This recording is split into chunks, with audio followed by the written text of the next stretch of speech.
Dr. Kevin at Truth Family Chiropractic. Neck pain. A lot of people suffer with neck pain. That's one of the most common issues that come into our office. And today I want to go over why we take x-rays on those.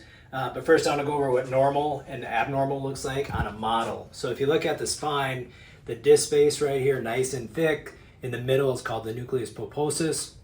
The vertebral bodies are nice and smooth. No arthritis coming off there, no bone spurs.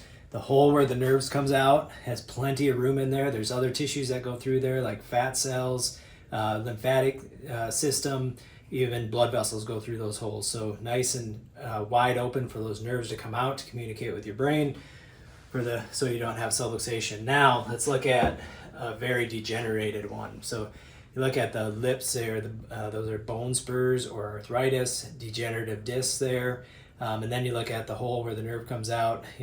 It could be pushing out directly on that nerve, and there's just not as much room for that nerve to function the way it's supposed to. So severe subluxation there, and those nerves are going to get pinched in there a lot easier. So let's take a look at some x-rays examples.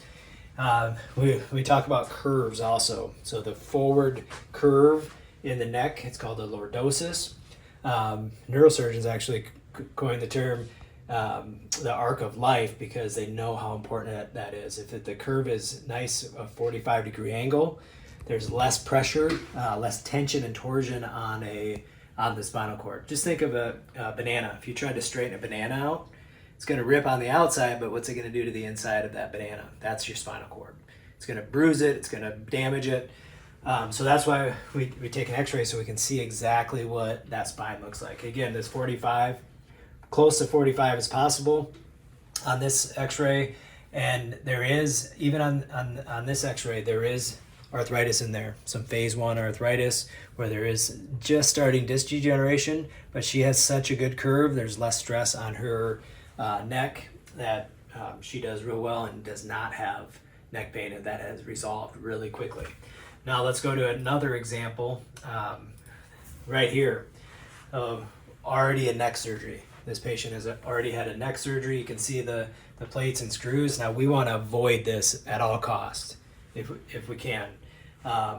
Once those joints are locked up, there's no movement. His range of motion is like very limited. He does not have very good range of motion. He has severe arthritis. Look at his forward head posture. I mean, it's like that. We want that head posture back and above your shoulders in good position. Just like your mom said, keep good posture. That's very, very important. This patient did not have good posture. Now let's move to another one here. So this is what we call an S curve in there. So on the top, it kind of starts good, but then it takes a wrong turn and goes backwards. That really puts a lot of stress on the spinal cord. Also, when there's an S curve, this patient does not have arthritis going on, degeneration issues. It is a structural issue. She is subluxated severely, and she does get neck pain and headaches. Now let's go to a front-facing view. So from the front, we want you straight up and down, okay, just like that. Now on this x-ray, there is a 9.2-degree curve. You can see how that head tilts to the one side. It's a 9.2-degree curvature. We want that straight up and down, just like a plumb line.